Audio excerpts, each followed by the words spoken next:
দেখেন আমরা যখন এই যে দিনে আলোচনা করি আর যে আপনাদের সংস্পর্শে যায় আপনাদের দোয়াটা নেই, তখন মনে চায় যে মানে এই যে ইসলামের যে সুন্নাহ বা ফরজগুলো আছে এগুলো ভালোভাবে পালন করা বা সব কিছু মানা। কিন্তু দেখা যাচ্ছে যখন আমরা ক্যাম্পাসে থাকি, যে কাল সকালে আমরা ক্যাম্পাসে পরিবেশ এই জায়গায় রাস্তা আবার দেখা গেছে ওইটা মনে চায় না, তখন মনে চায় ওই যে সবাই যেভাবে চলাফেরা করে ওইভাবে চলাফেরা করতে। আর ওইগুলোর ভিতরে আলহামদুলিল্লাহ, এটা আমি বুঝছি। দেখেন, এই জন্য আল্লাহ পাক বারবার কালামে পাকের মধ্যে ফরমান, ইয়া আইয়ুহাল্লাযীনা আমানুত্তাকুল্লাহ ওয়া কুনু মা'আস সাদিকিন। আল্লাহকে ভয় করো, সাদিকিনদের নেককার আল্লাহওয়ালাদের সঙ্গী হও। সোহবাতে সলে তোরা সলে কুনাত, সোহবাতে তলে তোরা তলে কুনাত। সৎ সঙ্গে স্বর্গবাস, অসৎ সঙ্গে সর্বনাশ। এর জন্য অবশ্যই কিছু সময় ফারেক হয়ে যারা আল্লাহওয়ালা ভালো মানুষ এদের সাথে আপনাকে সময় দিতে হবে, এর কোনো বিকল্প নেই।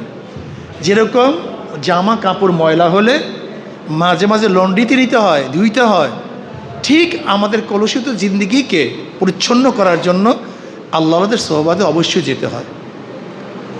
তার পরবর্তী কি প্রশ্ন করবেন? হ্যাঁ,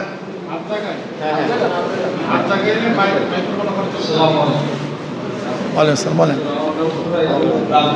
আচ্ছা, এই গণতান্ত্রিক সিস্টেমের মধ্য দিয়ে আপনারা ক্ষমতায় গেলে কিভাবে ইসলামিক শরিয়া ভিত্তিক শাসন চালু করবেন?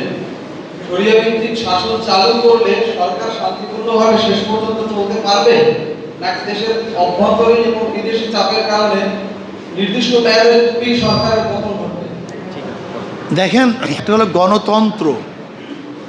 গণতন্ত্র এক জিনিস, নির্বাচন কিন্তু ভিন্ন জিনিস। এখানে কিন্তু আমরা কনফিউশনের মধ্যে পড়ে যাই। এইটি কিন্তু আমরা অনেকেই পার্থক্য করতে পারি না।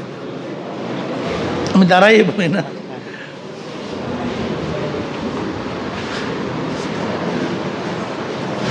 খেয়াল দেই, কথা বললে কিন্তু আমি কথা বলতে পারবো না ভাই।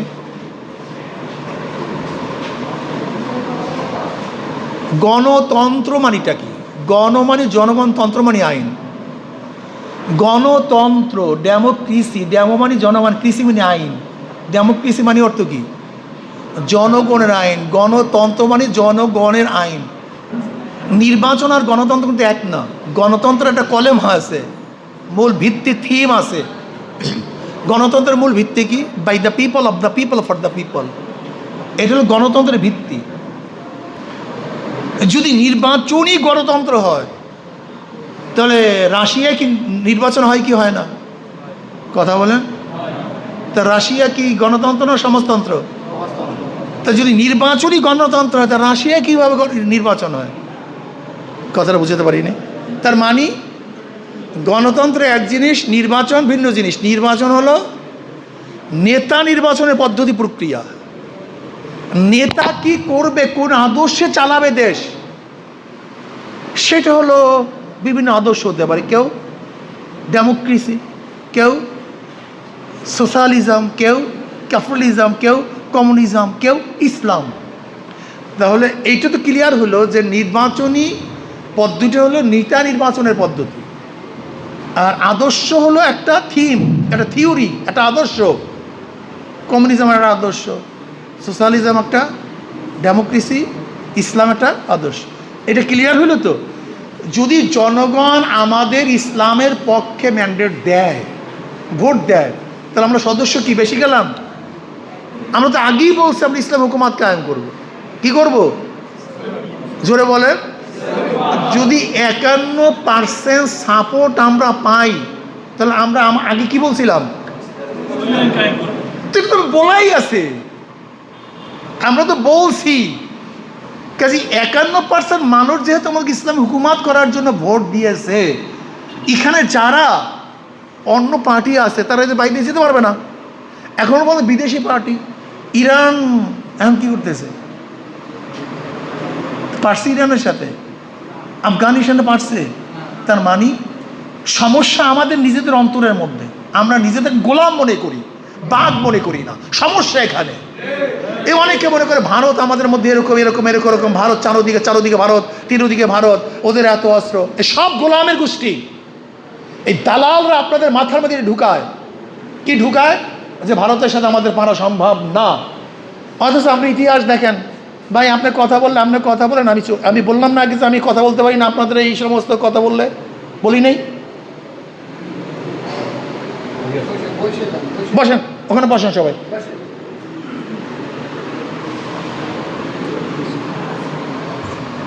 ভারত আমাদেরকে মাথার মধ্যে কিছু দালাল ফিটিং করছে। ভারত কি ফিটিং করছে ভাই? ও দালালদের কি কয়, কি বলে বলেন তো? এত সৈন্য, এত অস্ত্র, এত ফাইটার, এত নৌবহর, অথচ ভারতের ইতিহাস কি? মুসলমানরা যতবার আক্রমণ করছে প্রতিবার মুসলমানরা জিতছে।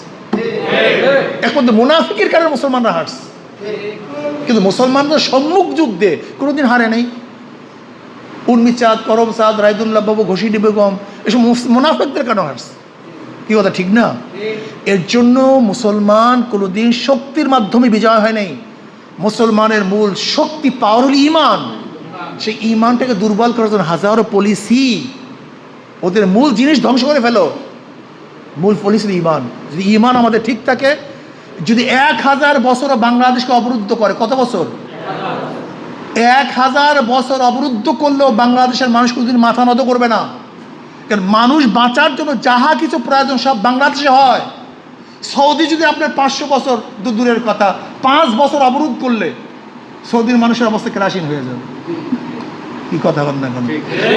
কিন্তু বাংলাদেশকে 1000 বছর অবরোধ করতে দেখি, খেয়াল করে দেখেন তো, তৈলের অভাব আছে, খানার, চাউলের, পেঁয়াজের, কোনো কিছুর অভাব নেই বাংলাদেশ। কাজে আমরা স্বয়ং সম্পূর্ণ। আমাদের বের হওয়ার পথ আছে, কিন্তু ভারতের বের হওয়ার পথ নেই। অনেকে বলে আমরা ভারতের পেটের মধ্যে, আমি বলি না, আমাদের পেটের মধ্যে ভারত। বিশ্বাস হয় না? পেটের মধ্যে যদি গুড়ি কিরমি হয় অবস্থাটা কি এখন তো কথা কয় না। আমরা তো ভারতের জন্য গুড়ি কিরমি মিয়া, যদি খালি একটু খোসাই ও পাগল হয়ে থাকবে, একটা ডাইরেক্ট পাগল, ডাইরেক্ট পাগল হয়ে মাথায় ঠিক থাকবে না। আমরা দেখবেন খাইতে বসবে খালি চুলকায়, হাঁটবে দেখবেন চুলকায়। কিন্তু আমাদেরকে আজকে নতজানু করার জন্য প্ল্যান চলতেছে। আপনি যে কথা বলছেন, ইনশাআল্লাহ যদি আমরা ইসলাম হুকুমাত কায়েম করতে পারি, তাহলে ভারত তো দূরের কথা, গোটা পরাশক্তি আমাদের সাথে পারবে না। আমাদের প্রয়োজন একটি ইমানের। অনেক প্রশ্নের জবাব এত দিব কেমনে কোন? শুনেন, আপনারা যে প্রশ্নগুলো লিখে দিচ্ছেন এগুলো হুজুর দিতেছেন, আর প্রশ্ন কেউ করেন না। হ্যাঁ, কমন যদি প্রশ্ন থাকে সেগুলো বললে ভালো হয়। কি কি ভাই, ইমানের তো মৌলিক দায়িত্বগুলা সম্পর্কে আপনারা ভালো জানেন। ইন্নাল্লাযীনা আমানু ওয়া আমিলুস সালিহাত। ইমান হলো বিশ্বাস। বিশ্বাস এবার ইমানের দাবিটা কি? কাজ। কথাটা বুঝাতে পারিনি? ইমানের দাবি কি? যেরকম ধরে নেন, আপনার পানি পিপাসা লাগছে, আপনার কি লাগছে? আপনার বিশ্বাস কি? পানি পান করলে কথা বলে না কেন? এটা আপনার কি? এখন তৃষ্ণা মিটাবার জন্য কাজটা কি? যদি আপনি পানি পান না করেন তার ঠিক ইমানের কাজ হলো আমলটাকে করা। নামাজ ফরজ, বিশ্বাস, নামাজ পড়লেন না, এই ইমানের ফায়দাটা কি? রোজা ফরজ, আপনি কিন্তু রোজা রাখলেন না, ইমানের ফায়দাটা কি? ইমানের কাজটা হলো আমল করা। এই জন্য আল্লাহ পাক কি বলে? ইন্নাল্লাযীনা আমানু ওয়া আমিলুস সালিহাত। যারা ঈমান আনার পর নেক আমল করবে, কানাত লাহুম জান্নাতুল ফিরদাউস। পরবর্তী প্রশ্ন করেছেন, বাংলাদেশে কি আসলে ইসলাম এবং রাজনীতি সম্ভব কিনা, এটার উত্তর সাহেব দিচ্ছেন। আর আমি তো মনে করি বাংলাদেশে তো ইসলামের বাহিরে রাজনীতি করাই উচিত না, এটা সম্ভবই না। আচ্ছা বলেন তো, বাংলাদেশে মুসলমানের পার্সেন্টেজ কত? কথা বলেন না কেন? কাদের পার্সেন্টেজ? তা মুসলমান কাকে বলা হয়? কথা বলেন না কেন? তো ইসলামের বাহিরে যাওয়ার সুযোগ কই? তার মানে কি মুনাফিক বেশি পাস করে নাকি? বুঝলাম না। 92% মুসলমান, তা মুসলমান তো হয় ইসলাম অনুযায়ী যে চলে। তো ইসলাম সম্ভব মানে কি? এখানে ইসলামই হওয়া উচিত। ইসলামের বাহিরে যা আছে এটা হওয়া উচিত ছিল না, কিন্তু আমরা মুনাফিকের কারণে আমরা পারছি না। ইনশাআল্লাহ যদি আমরা সচেতন হয়ে যাই, অবশ্যই ইসলাম হুকুমাত কায়েম হয়ে যাবে। পরবর্তী প্রশ্ন হলো, বিদআত কি? হ্যাঁ, বিদআত কি? বিদআত হলো ইসলামের মধ্যে, শরিয়াতের মধ্যে যাহা কিছু নাই তা কিছু আবিষ্কার করা, যাহা কিছু আছে তা বাদ দেওয়া। কথাটা এক কথা বুঝাতে পারিনি। কিসের মধ্যে ভাই? কিসের মধ্যে? ইসলামের মধ্যে, শরিয়াতের মধ্যে যাহা কিছু আছে সেটাকে বাদ দেয়া, আর যাহা কিছু নাই তা এক করা, এটা না বেদাত। বেদাত মানে নয়া, বেদুন মানে কি? নয়া, নতুন, আবিষ্কার করা। এর জন্য ইসলামের মধ্যে এক জিনিস, ইসলামের বাহিরে ভিন্ন জিনিস। এই জন্য বেদাতের সঙ্গে আল্লামা শাতাবী রহমতুল্লাহ বলেন, আল বেদাতু ফিল আসলে ওয়ালা ফিল ওয়াসাইল। বেদাত হলো মূলের মধ্যে। যেরকম ধরে নেন নামাজ, ফজরে কয় রাকাত? জোরে বলেন। কেউ যদি বলে 3 রাকাত পড়বো, এটা বেদাত। মাগরিবের কয় নামাজ? যদি কেউ বলে 4 রাকাত পড়বো, 2 রাকাত পড়বো, এটা বেদাত। এটা হলো আসল। আর এটা ওয়াসাইল, যেমন নামাজ শিক্ষা কীভাবে গ্রহণ করব, নামাজ কিভাবে শিখবো। আপনি উঠেন তো, দাঁড়ান ভাই, সোজা হয়ে দাঁড়াও, একটু নত হও, এটার নাম ঝুঁকা, আর একটু, এটা কি? এটা আসল না, ওয়াসাইল, নামাজ শিক্ষার ওয়াসাইল। বসেন। এখন কেউ যদি বলেন হুজুর এইটা পাইলেন কোথায়, এই ওয়াসাইলটা পাইলেন কোথায়? এই ওয়াসাইল প্রত্যেক যুগে প্রত্যেক জায়গায় কোনভাবে কাকে শিক্ষা দেওয়া হবে এটা ওস্তাদ নির্ধারণ করবে। কে নির্ধারণ করবে? উদাহরণস্বরূপ আমরা বক্তব্যে পড়ি নাই, আচ্ছা কফ উচ্চারণ কীভাবে করছেন? ক খ অ বলেন নাই, কথা বলেন না কেন? আমরা কি বলছি? ইল্লাল্লাযিনা আমানু, ইল্লাল্লাযিনা আমানু, ইল্লাল্লাযিনা আমানু, ইল্লাল্লাযিনা আমানু। এখন কেউ যদি প্রশ্ন করে ইল্লাল্লাযিনা আমানু শিক্ষার সময় সাহাবারা পড়ছেন কিনা, নবী এরকম করছেন কিনা, আমাকে দেখান, তখন আপনি কি বলবেন? বিয়াকুব, এটা কি কোরআন পরিবর্তন করি না কোরআন শিক্ষা দেই? এটা তো ওয়াসাইল।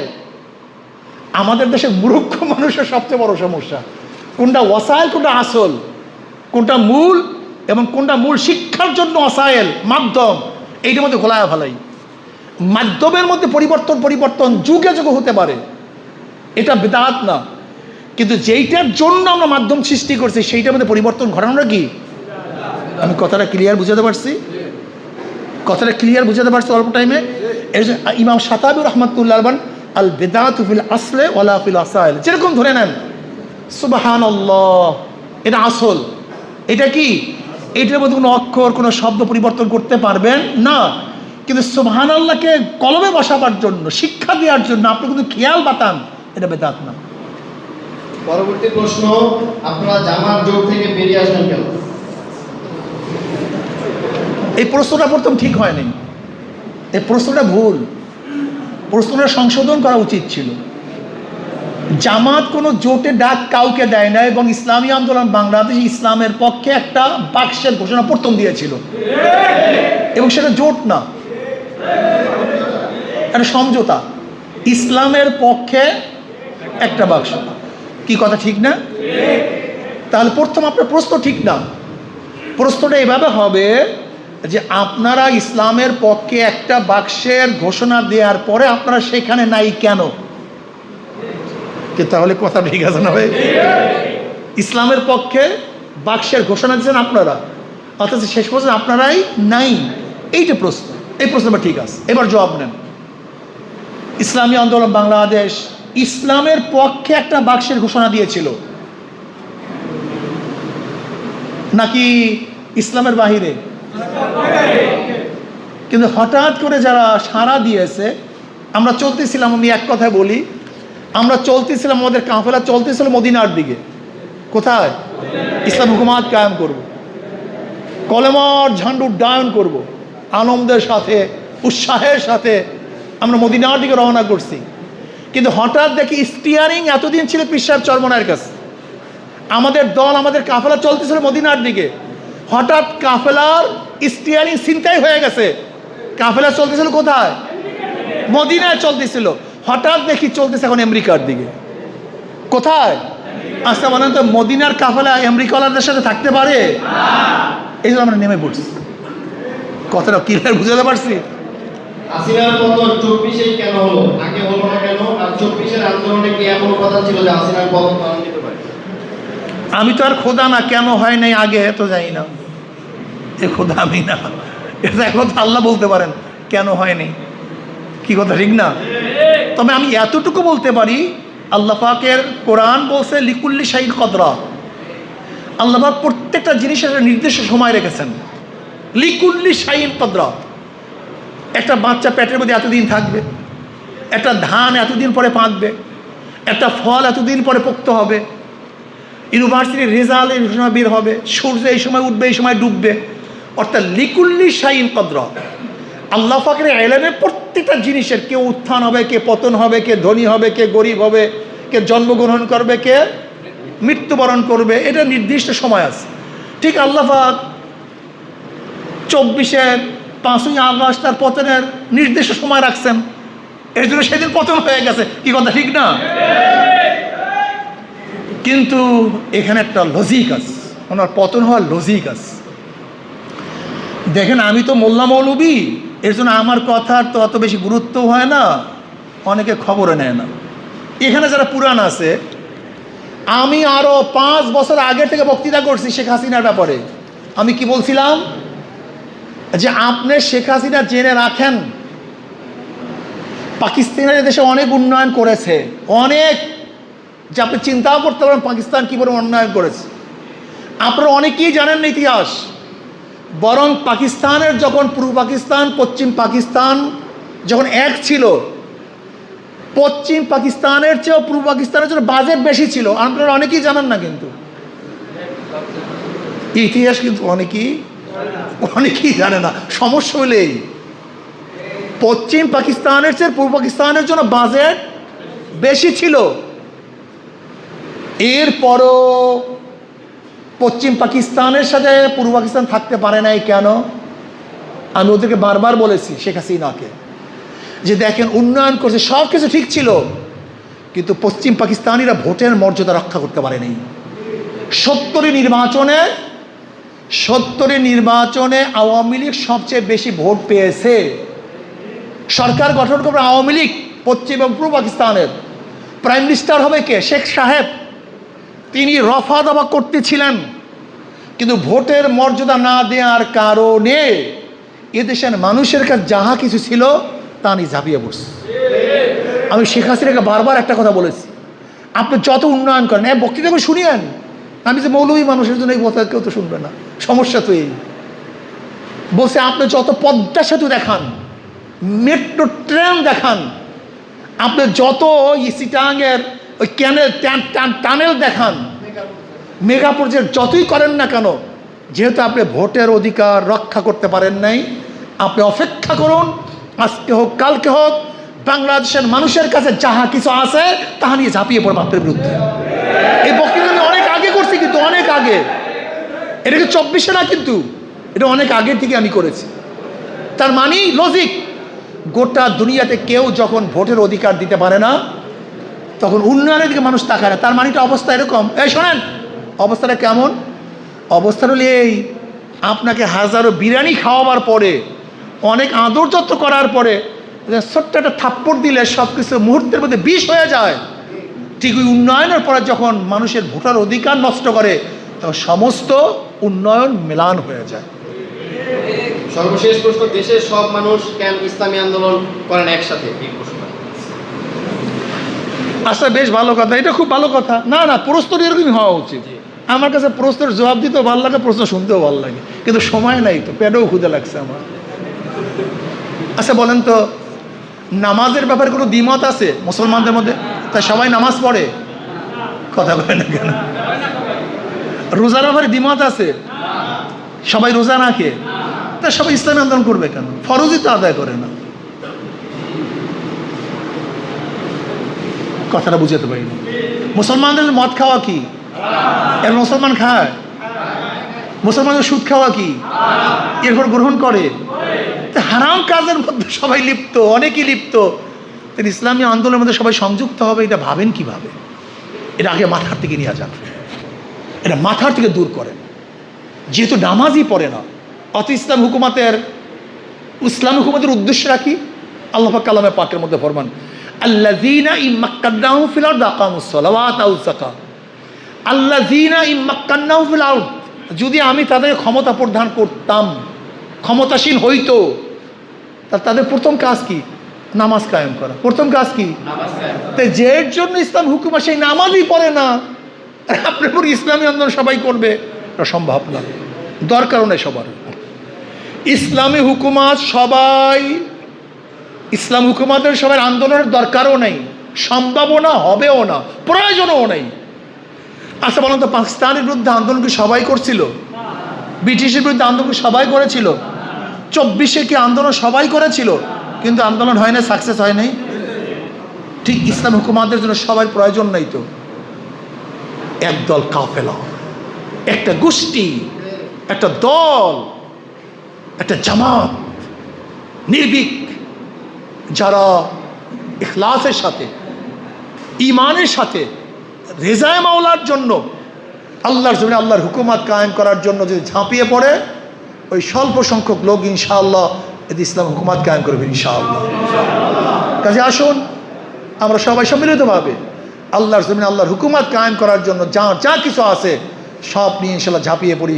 আল্লাহ আমাকে এবং আমাদের সবাইকে ইসলাম হুকুমাত কায়েম করার তৌফিক দান করেন। কিছু প্রশ্ন আপনাদের কমন ছিল, তাই ওগুলো দেয়নি শাইখের কাছে। শাইখ এখন আমাদেরকে দোয়ার মাধ্যমে আলোচনা শেষ। আল্লাহুম্মা আমিন। রব্বানা যালামনা আনফুসানা ওয়া ইল্লাম তাগফির লানা